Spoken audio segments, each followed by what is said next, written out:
नमस्कार दोस्तों, एक बार फिर से आप सभी का स्वागत है वीडियो गुरु क्लासेस में। आज हम लोग डिस्कस करने वाले हैं नीति आयोग के बारे में, यानी कि national institution for transforming India. यानी कि अगर बात की जाए नीति आयोग की तो ये वही कमीशन है, वही आयोग है जो कि देश का कर्ता धर्ता है। सारी चीजें, सारी प्लानिंग इसी आयोग के हवाले होती हैं। और बात की जाए इकोनॉमिक प्लानिंग की इंडिया में, तो सबसे पहली जो शुरुआत हुई थी, यानी कि कहां से भारत की इकोनॉमी को प्लान करने की बात की गई थी, तो वो की गई थी एम विश्वेश्वरैया की एक किताब थी, the planned economy for India in 1934। 1934 में एक किताब जारी हुई थी, नाम था the planned economy for India, written by Mokshagundam Visvesvaraya, यानी कि एम विश्वेश्वरैया। जाने माने इंजीनियर थे और इन्हीं के जन्मदिन यानी कि बर्थडे के रूप में 15 सितंबर को नेशनल इंजीनियरिंग डे भी सेलिब्रेट किया जाता है। तो यह पहली किताब थी जिसमें इस बात पर जोर दिया गया कि भारत की अर्थव्यवस्था को प्लान करना जरूरी है और इकोनॉमिक प्लानिंग की शुरुआत भी वहीं से मानी जाती है। उसके बाद भारत में स्थापना होती है after the independence of India planning commission की, यानी कि योजना आयोग की। और योजना आयोग का नाम परिवर्तित कर भारत के प्राइम मिनिस्टर करंट में जो है नरेंद्र मोदी साहब ने एक नया नाम दिया, एक नया आयोग बनाया जिसका नाम है नीति आयोग, जो कि प्लानिंग कमीशन का ही नाम परिवर्तित करके उसे रीनेम करके यहां पर स्टैब्लिश किया गया था। तो आज डिटेल में देखेंगे कि क्या है नीति आयोग, और इसके बाद जो नेक्स्ट लेक्चर्स होंगे हमारे वो पंचवर्षीय योजनाओं पर बेस्ड होंगे, यानी कि 5 ईयर प्लान्स पर बेस्ड होंगे। बात करते हैं नीति आयोग के बारे में। The national institution for transforming India, also called NITI Aayog in short form, was formed via a resolution of the union cabinet on January 1, 2015। तो अगर तारीख आती है, डेट आती है, तो आपको आंसर करना है 1 जनवरी 2015 को नीति आयोग ने काम करना शुरू कर दिया। प्लानिंग कमीशन का नाम परिवर्तित करके, और धरातल पर अगर हम लोग बात करें वर्क करना कब शुरू किया नीति आयोग ने, तो तारीख रहेगी 1 जनवरी 2015 में। घोषणा की गई थी नरेंद्र मोदी जी के द्वारा आपका 2014 में, जो 15 अगस्त था, इंडिपेंडेंस डे था, उस दिन लाल किले की प्राचीर से नीति आयोग का नाम लेने की वहां पर उन्होंने कोशिश की थी। और उसके बारे में बताया भी था कि दशकों पुराना जो प्लानिंग कमीशन है उसे हम हटा रहे हैं और एक नया नीति आयोग स्थापित करेंगे जो कि भारत को फ्यूचर में आगे ले जाने में मदद करेगा। अब बात करते हैं नीति आयोग का अध्यक्ष कौन हो सकता है, उपाध्यक्ष कौन हो सकता है। तो चेयरमैन हमेशा याद रखिएगा कि जिस समय जो भी प्राइम मिनिस्टर होगा वो उस समय नीति आयोग का अध्यक्ष होगा, यह आपको याद रखना होगा। वाइस चेयरमैन की बात करें, जो आपका उपाध्यक्ष होता है वो अपॉइंट किया जाता है प्राइम मिनिस्टर के द्वारा, ना कि राष्ट्रपति और ना ही कोई और अथॉरिटी यहां पर उसको अपॉइंट करती है, बल्कि भारत के प्रधानमंत्री द्वारा ही उपाध्यक्ष को नियुक्त किया जाता है, जो कि अध्यक्ष यानी कि प्राइम मिनिस्टर की अनुपस्थिति में, उनकी अब्सेंस में नीति आयोग की बैठकों को संचालित करता है।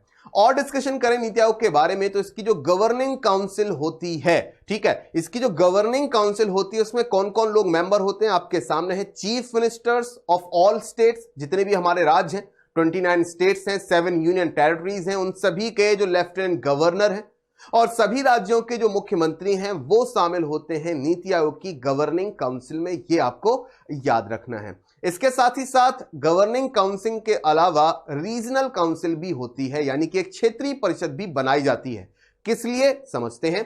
To address specific regional issues comprising chief ministers and the lieutenant governors chaired by the prime minister on his nominee or his nominee, यानी कि यहां पर जो भी आपके क्षेत्रीय मुद्दे होते हैं, रीजनल प्रॉब्लम्स होती हैं, उनके सॉल्यूशन के लिए, उन पर डिस्कशन के लिए यहां पर रीजनल काउंसिल होती है, जिसमें चीफ मिनिस्टर और लेफ्टिनेंट गवर्नर्स वहां पर आते हैं। और ये जो चेयर की जाती है, इसका जो अध्यक्ष होता है इस पूरी रीजनल काउंसिल का, वो प्राइम मिनिस्टर होते हैं। अगर प्राइम मिनिस्टर की एब्सेंस में जो भी नॉमिनी है वहां पर, लाइक वाइस चेयरमैन, वो वहां पर अपॉइंट होते हैं, उस पर्टिकुलर रीजनल काउंसिल को चलाते हैं। तो ये भी आपको याद रखना है। साथ ही साथ एक सीईओ भी अपॉइंट किया जाता है, यानी कि चीफ एग्जीक्यूटिव ऑफिसर, यानी कि मुख्य कार्यकारी अधिकारी की भी नियुक्ति होती है। बात की जाए यहां पर, तो अपॉइंट किया जाता है bye the prime minister for a fixed tenure in rank of secretary of the government of India, यानी कि भारत सरकार के सचिव के पद के रूप में एक निश्चित कार्यकाल के लिए प्रधानमंत्री के द्वारा नियुक्त किया जाता है सीईओ, यानी कि चीफ एग्जीक्यूटिव ऑफिसर। ये बिल्कुल लेटेस्ट पोस्ट है। अगर हम प्लानिंग कमीशन से तुलना करें तो वहां पर सेक्रेटरी होता था, यानी कि सचिव होता था, लेकिन यहां पर सचिव नहीं बल्कि चीफ एग्जीक्यूटिव ऑफिसर इसको कहा गया है। करंट की बात करें, करंट सिनेरियो में इस समय मुख्य कार्यकारी अधिकारी जो प्लानिंग कमीशन के हैं वो है मिस्टर अभिकांत दास, जो कि आप सभी के सामने है। तो अमिताभ कांत साहब का नाम आपको याद रखना है, ये एग्जाम में पूछा जा सकता है कि who is the current CEO of NITI Aayog, then your answer is Amitabh Kant. ये याद रखिएगा, आपके एग्जाम के पॉइंट ऑफ व्यू से इंपॉर्टेंट है। कई बार इनकी जो नियुक्तियां हैं वो चेंज हो जाती हैं, लेटेस्ट अपॉइंटमेंट्स हो जाती हैं, तो जो भी आगे चलकर नीति आयोग का न्यू सीईओ नियुक्त होता है तो आपको उसका नाम याद रखना होगा। बात करते हैं करंट नीति आयोग का जो पूरा सिस्टम है उसमें कौन कौन लोग शामिल हैं, कौन कौन क्या क्या पोस्ट देखते हैं, तो वो आप सभी के सामने है। चेयरपर्सन, जैसा कि हमने अभी देखा कि प्राइम मिनिस्टर होते हैं, नरेंद्र मोदी यहां पर चेयरमैन हो जाएंगे करंट सिनेरियो में। वाइस चेयरमैन की बात करें, वाइस चेयरपर्सन की बात करें तो डॉक्टर राजीव कुमार इसके वाइस चेयरमैन हैं, जाने माने इकोनॉमिस्ट यानी कि अर्थशास्त्री हैं। इसके अलावा फुल टाइम मेंबर्स की बात करें तो विवेक देबरॉय साहब हैं। तो विवेक देबरॉय साहब की बात करें, जाने माने अर्थशास्त्री, इनका क्षेत्र अर्थशास्त्र है यानी कि इकोनॉमी है।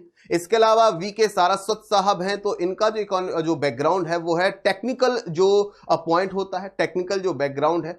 फॉर्मर टाइम पे अगर हम बात करें डीआरडीओ के चीफ भी रह चुके हैं वीके सारस्वत साहब, तो इनका जो बैकग्राउंड रहेगा वो टेक्निकल रहेगा, यानी कि इस क्षेत्र की इनको अच्छी खासी नॉलेज है और फुल टाइम मेंबर है ये नीति आयोग के। इसके अलावा प्रोफेसर रमेश चंद को भी यहां पर फुल टाइम मेंबर बनाया गया है, जो कि एग्रीकल्चरल साइंटिस्ट हैं, कृषि वैज्ञानिक हैं, इनको काफी अच्छी नॉलेज भी है। और डॉक्टर वीके पॉल भी है जो कि मेडिकल सेक्टर के एक्सपर्ट हैं। तो ये चार लोग यहां पर फुल टाइम मेंबर है। एग्जाम के पॉइंट ऑफ व्यू से इन चारों के नाम आपको लर्न करने हैं, क्योंकि एग्जाम में क्वेश्चन आ सकता है कि which among the following is not a full time member of NITI आयोग। तो आपको यहां पर चार ऑप्शन दिए जाएंगे, नाम ये चार हैं, इसके अलावा कोई भी नाम वहां पर दिया जाता है वो रॉन्ग आंसर हो जाएगा। साथ ही साथ बात करते हैं एक्स ऑफिशियो मेंबर्स की, जो कि यहां पर काउंट होते हैं नीति आयोग के काउंसिल में। तो राजनाथ सिंह जी हैं जो कि हमारे होम मिनिस्टर हैं, वो भी नीति आयोग के एक्स ऑफिशियो मेंबर हैं। इसके अलावा अरुण जेटली जी जो कि फाइनेंस मिनिस्टर हैं और मिनिस्टर ऑफ कॉर्पोरेट अफेयर्स हैं, तो यहां पर अरुण जेटली साहब भी होंगे।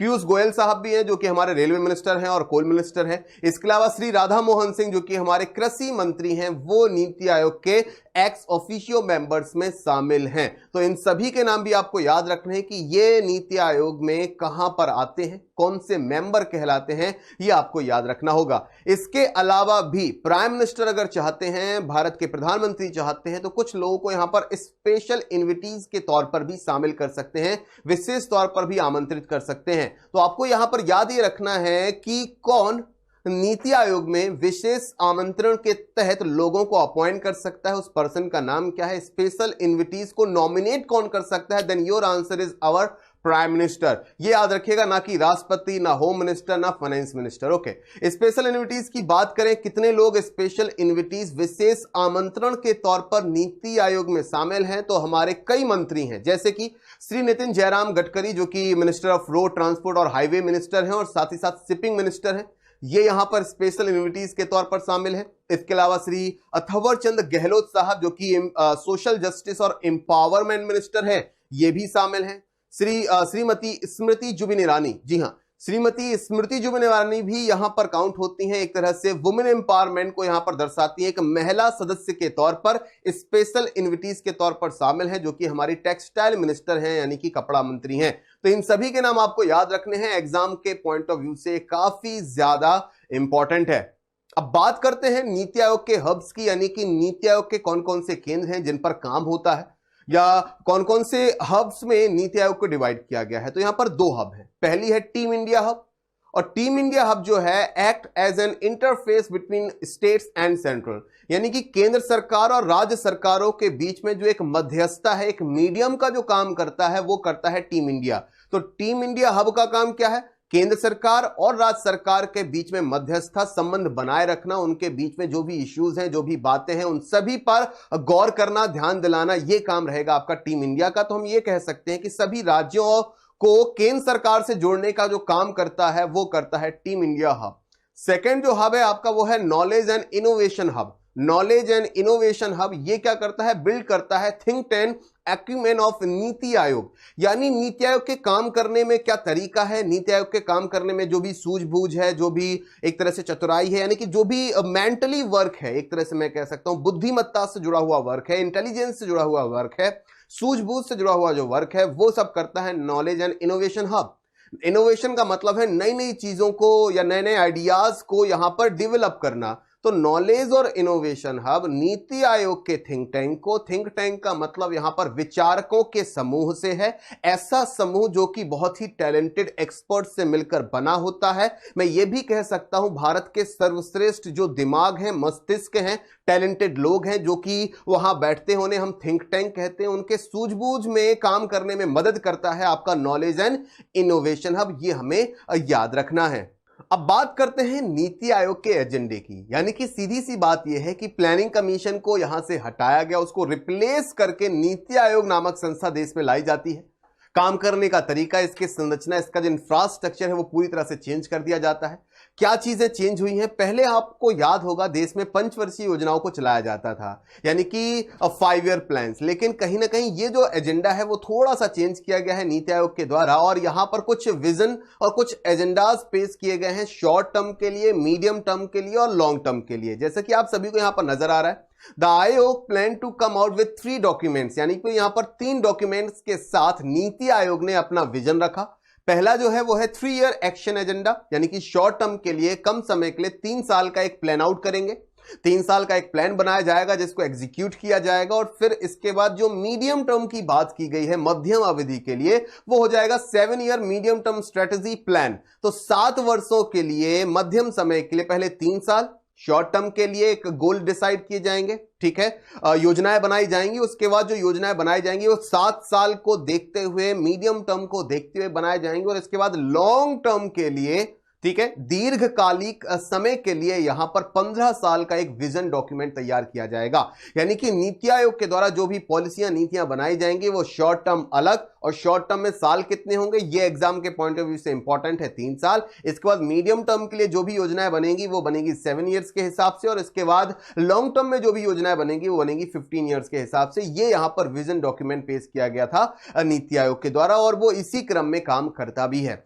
अब साथ ही साथ बात कर ले थोड़ी सी प्लानिंग कमीशन के द्वारा भी, प्लानिंग कमीशन के बारे में भी। जैसे कि मैंने आप सभी को बताया कि भारत में योजना की शुरुआत या इकोनॉमिक प्लानिंग, यानी कि अर्थव्यवस्था को प्लान करने की जो शुरुआत हुई थी वो हुई थी एक किताब के माध्यम से, जो कि लिखी थी मोक्षगुंडम विश्वेश्वरैया ने, जो कि मद्रास से आते थे, मद्रास से बिलोंग करते थे, जाने माने इंजीनियर थे। उसके बाद जब देश आजाद होता है, आजादी से पहले भी बॉम्बे प्लान है, सर्वोदया प्लान है और गांधीयन प्लान है, ये कुछ प्लान्स आपके लाए गए थे ताकि भारत को, अर्थव्यवस्था को, भारत की इकोनॉमी को प्लान किया जा सके, उसे नियोजित किया जा सके। लेकिन अंग्रेजों के जमाने में, आजादी से पहले इनमें से कोई भी प्लान पेश नहीं हो पाया। लेकिन आजादी के बाद जब जवाहरलाल नेहरू भारत के प्रथम प्राइम मिनिस्टर बनते हैं, फर्स्ट प्राइम मिनिस्टर बनते हैं, तो उनके द्वारा प्लानिंग कमीशन की स्थापना की गई थी। आप देख सकते हैं 1950 में, 1950 में, और प्लानिंग कमीशन को भारत सरकार एक रेजोल्यूशन, एक प्रस्ताव के तौर पर, एक विशेष संस्था के तौर पर लाई थी।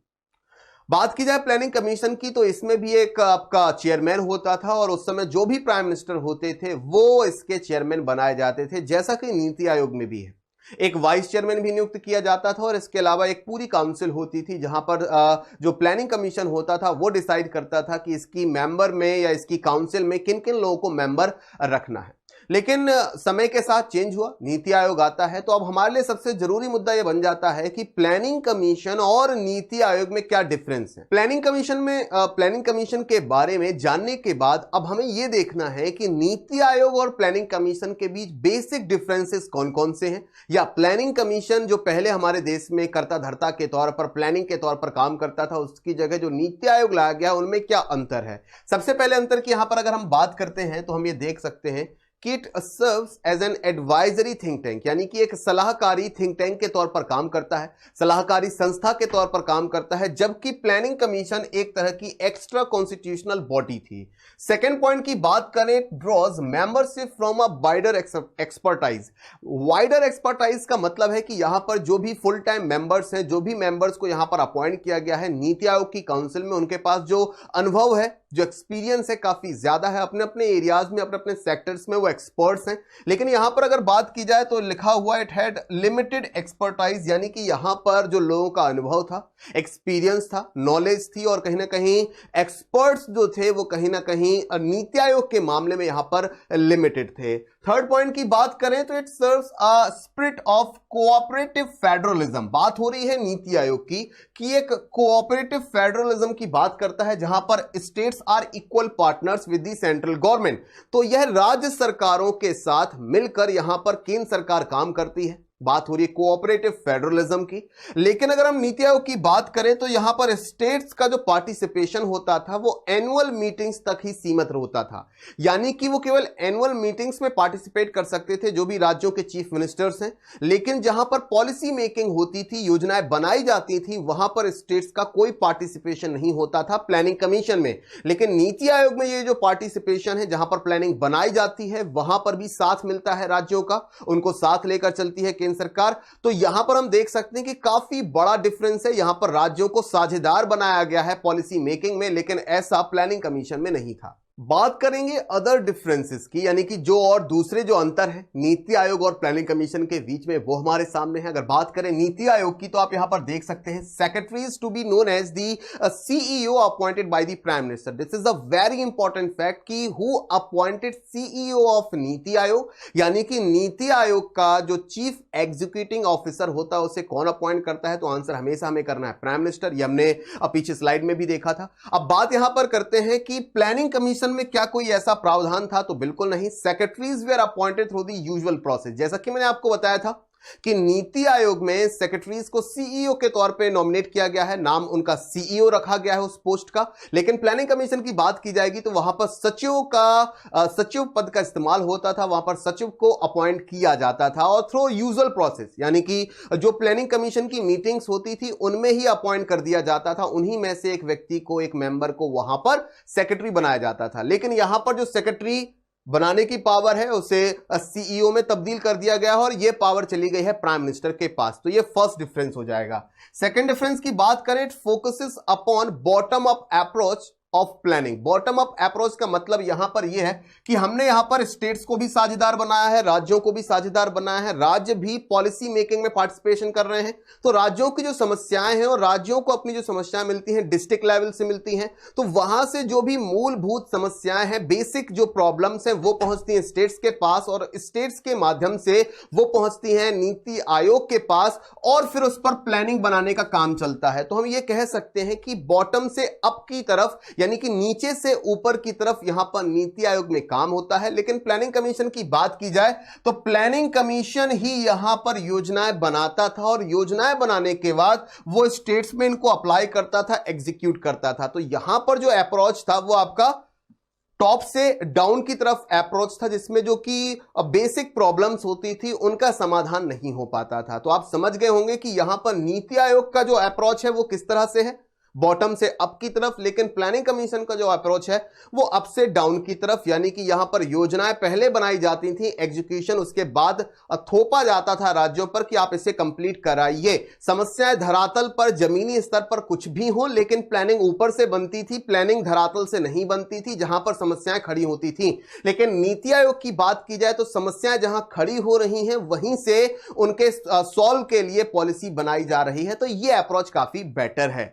अब बात करते हैं कुछ और अंतर्स की, यानी कि डिफरेंसेस की, जो कि नीति आयोग और प्लानिंग कमीशन के बीच हैं। जैसे कि आप देख रहे हैं नीति आयोग की बात की जाए यहां पर तो it doesn't possess mandate to impose policies, यानी कि ये पॉलिसीज को, नीतियों को थोपता नहीं है, मैंडेट नहीं करता है, उनको अप्लाई करने पर उतना ज्यादा यहां पर कड़ाई नहीं है, उतना ज्यादा अनिवार्यता नहीं है। लेकिन अगर हम प्लानिंग कमीशन की बात करें तो imposed policies on states and tied allocation of funds with project it approved. तो बात यहां पर ये की जा रही है कि राज्यों पर पॉलिसीज को इंपोज किया जाता था और जो फंड्स का एलोकेशन है, पैसे यानी कि जो बजट के थ्रू या जो कोष का आवंटन होता है, पैसों का आवंटन होता है विकास की परियोजनाओं पर, वो जो पहले से अप्रूव्ड होती हैं, उन पर भी टाइड एलोकेशन चलता था, यानी कि अप्रूवल के बाद ही पैसा रिलीज किया जाता था। तो यहां पर काफी ज्यादा फाइनेंशियल जो प्रॉब्लम है, क्राइसिस है, वो वहां पर राज्यों को झेलना पड़ता था। सेकेंड पॉइंट की बात करें, it does not have powers to allocate funds which are vested in finance ministry.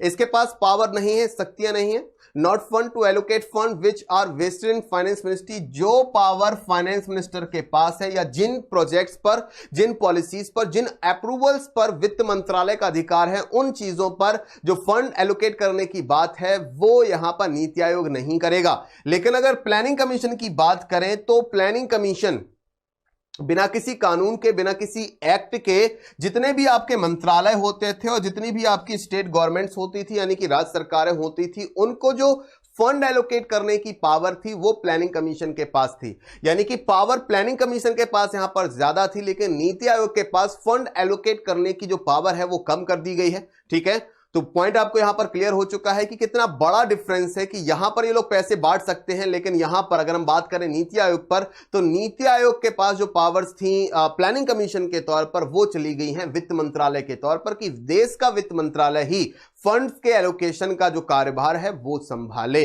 तो यहां पर मैंने बहुत सारे डिफरेंस आपसे डिस्कस किए हैं। उम्मीद है कि नीति आयोग और प्लानिंग कमीशन के बीच में क्या अंतर आया है नीति आयोग बनने के बाद, पॉलिसीज मेकिंग में और स्ट्रक्चरल क्या चेंज आए हैं, संरचना में क्या बदलाव आया है, वो मैंने आपको यहां पर बताया।